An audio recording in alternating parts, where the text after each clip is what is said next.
నారాయణ రెడ్డి గారికి నేను ఏకలవ్య శిష్యుడినమ్మా. నేను ఆయన దగ్గర ఎప్పుడు చదువుకోలేదు, కానీ నేను నా సాహిత్యానికి ఆయన ఎప్పుడు అభినందిస్తుండేవాళ్ళు.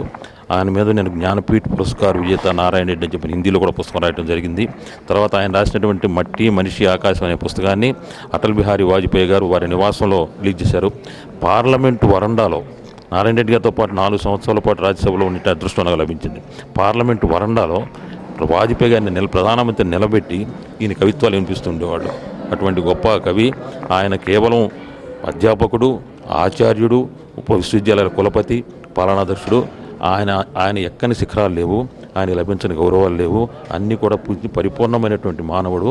ఆయన ఎంత గొప్పగా తెలుగు ప్రజలు గౌరవించారంటే, ఇక్కడ వేర్పాటువాద ఉద్యమం, అక్కడ సమైక్యవాద ఉద్యమం జరుగుతున్నప్పుడు విశాఖపట్నం బీచ్ రోడ్లో నేను ఈ నారాయణ రెడ్డి గారి శిలా విగ్రహాన్ని ప్రతిష్ఠిస్తే విశాఖ ప్రజలు జేజేలు పలికారంటే ఆయన యొక్క మహోన్నత వ్యక్తిత్వం అర్థం చేసుకోవచ్చు. ఆయన లేని లోటు తీర్చలేంది. ఆయన స్పృశించినటువంటి సాహిత్య ప్రక్రియ లేదు. ఆయన రాసినటువంటి కర్పూర వసంతరాలు, నాగార్జున సాగర్ గేయ కావ్యాలు కానివ్వండి, వేమన శతకంలాగా చురకలు వేసేటువంటి ప్రపంచ పదులు కానివ్వండి, అన్ని కూడా చాలా గొప్ప విషయాలు.